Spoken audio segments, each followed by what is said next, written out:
ආයිබෝවන් මගේ YouTube channel එකට ආදරණීය දුවලා පුතාලා වැඩිහිටි සංගීතයට ආස කරන කීබෝඩ් වාදනය ඉගෙන ගන්න බලාපොරොත්තු වෙන හැම කෙනාම බොහොමත්ම සාදරයෙන් ගෞරවයෙන් ආදරයෙන් පිළිගන්නවා. මම දැන් සති දෙකකට විතර කලින් මේ මාසේ 20 වෙනිදා වගේ මට මතක හැටියට මම අප්ලෝඩ් කළා වීඩියෝ එකක් මගේ YouTube channel එකට ගිහිල්ලා බලන්න ඕගොල්ලෝ ගුරුවරයෙකු නොමැතිව අපි කොහොමද කීබෝඩ් වාදනය ඉගෙන ගන්න කියන එකේ පළවෙනි පාඩම. ඒක ඕගොල්ලෝ හොඳින් නරඹන්න. දැන් අද දවසේ මම මේ කියලා දෙන්නේ දෙවෙනි පාඩම.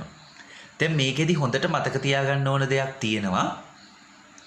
දැන් අපි මේ කීබෝඩ් එකේ ඉස්සල්ලාම මේ මම ඕගොල්ලන්ට කියලා ඇති පළවෙනි පාඩමේ අපි ඉස්සලා දකුණත පොඩ්ඩක් හුරු කරගෙන සින්දුවක් දෙකක් තුනක් ප්ලේ කරන්න හුරු වෙලා ඉමු.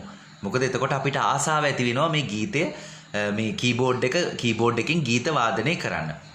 ඊළඟට මතක තියාගන්න ඕනේ කාරණේ තමයි මේ ලෝකේ ස්වර වාදන භාණ්ඩ ගොඩාක් තියෙනවා. දැන් මේ කීබෝඩ් එක, පියානෝ එක, සර්පිනාව, එතකොට ගිටාර්, සිතාර්, මැන්ඩලින් මේ වගේ ගත්තාම ලෝකේ ගොඩාක් තියෙනවා ස්වර වාදන භාණ්ඩ.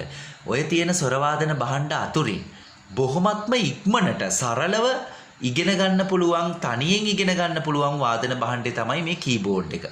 දැන් මේකට ඇත්තටම ඕගොල්ලෝ සජීවී මිනිස්සෙක්, සජීවී ගුරුවරයෙක් ළඟට, ඒ කියන්නේ ගුරුවරයා කියන පුද්ගලයෙක් ළඟට ගිහිල්ලා ඉගෙන ගන්න ඕනේ නැහැ. මේ වගේ වීඩියෝ එකක් කරා හරි ඇප් එකකින් හරි වුණත් ඕගොල්ලන්ට ඉගෙන ගන්න පුළුවන්. ඒකයි මම මේකට දැම්මේ ගුරුවරයෙකු නොමැතිව කීබෝඩ් වාදනය ඉගෙන ගනිමුයි කියලා. එතකොට මම අදහස් කළේ ගුරුවරයෙක් නැහැ කියන එක, අර පණ පිටින් ඉන්න ගුරුවරයෙක්, පණ තියෙන මිනිස්සෙක් නැහැ කියන එක තමයි මම එතනින් අදහස් කරලා තියෙන්නේ. හොඳයි දුවේ පුතේ සහෝදර සහෝදරියනි, ඕගොල්ලෝ දැන් පළවෙනි පාඩමේදී මම ඕගොල්ලන්ට කියලා දුන්නා අපේ මේ දකුණත භාවිතා කරලා කොහොමද අපි මේ finger exercises ස්වර අභ්‍යාස කරන්න කියලා. එතකොට 1 2 3 4 5 කියලා අපි ඇඟිලි නම් කළා. එතකොට අපි ඔයගේ තනි ස්වරෙන් ස්වරේ වාදනය කරන අභ්‍යාසය කළා. එතකොට එකම ස්වරේ දෙපාර ගානේ, තුන් පාර ගානේ, හතර පාර ගානේ, පස් පාර ගානේ සහ හය පාර ගානේ වාදනය කරන අභ්‍යාස ඕගොල්ලෝ කරන්න ඇති කියලා මම හිතනවා. මම මේක කියා දීලා තියෙන වීඩියෝ එකේ. ඒ ටික කරලා ඉවර කට්ටියට අද දවසේ මම අලුත් පාඩමක් කියලා දෙනවා. මෙතනදී දැන් අපි මේ ඊළඟ අභ්‍යාසයට භාවිතා කරන්නේ මෙන්න මේ ඇඟිලි දෙක විතරයි. මේ අපේ පළවෙනි ඇඟිල්ලයි දෙවෙනි ඇඟිල්ලයි. අපි බලමු මේ කොහොමද ගහන්නේ කියලා. සාරි රේ ගා ගා මා මා පා පා දා ධානි නී සා. දර මේ ඇඟිලි දෙක විතරයි. මේක මේ කිය ගහන්න ඕනේ නැහැ. මම මේ නිකන් අර ඔයගලන්ට දැනගන්න තමයි මේ කිය ගහන්නේ. අවරෝහණ එනවා නම් සානි නී ධා ධා පා පා මා මා ගා ගා රේ රේ සා. එහෙම නැත්නම් මේක C D D E E F F G G A A B B C ඔහොම යන්නත් පුළුවන්. වෙස්ටර්න් ඊස්ටර්න් ක්‍රම කොයිකින් ගියත් අපි ඉස්සෙල්ලා මේ ඇඟිලි දෙකෙන් ඔන්න ඔය අභ්‍යාසය පුරුදු වෙන්න ඕනේ. දැන් ඕක අපි හොඳට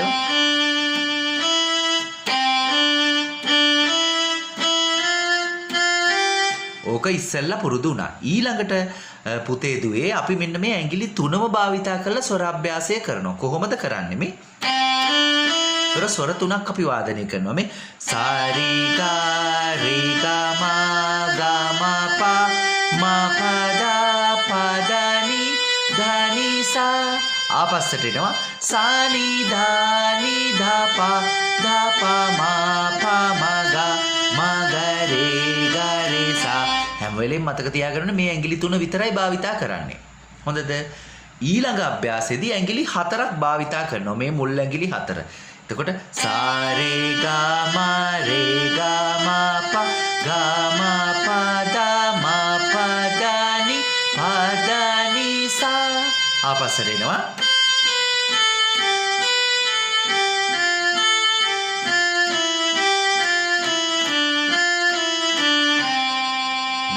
කිය ගහන්න ඕනේ නැහැ. මම අර ඔයගලන්ට දැනුවත් වෙන්න තමයි මම පොඩ්ඩක් ස්වරේ කියෙව්වේ.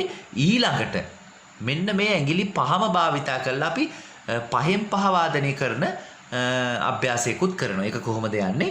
සා රී ගා මා පා රී ගා මා පා දා ගා මා පා දා නි මා පා දා නි සා.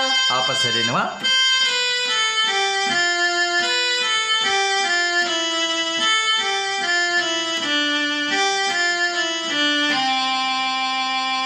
තේරුණාද? දැන් මුලින්ම අපි ඇඟිලි 2න් 2 වාදනය කළා. ඊට පස්සේ 3න් 3 වාදනය කළා.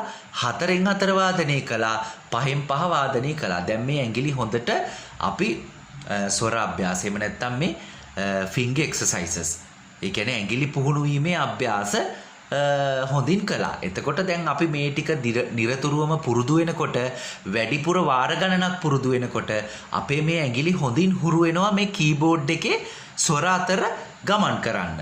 එතකොට අපිට මෙලඩි එකක් ප්ලේ කරද්දී අපිට හරි ඉක්මනට මෙලඩි එකට ඇඟිලි යනවා. ඉතින් ඇඟිලි ඉක්මනට ගියොත් තමයි අපිට මෙලඩි එක ඒ තියෙන ටයිමින් වලටම ප්ලේ කරගන්න පුළුවන් වෙන්නේ.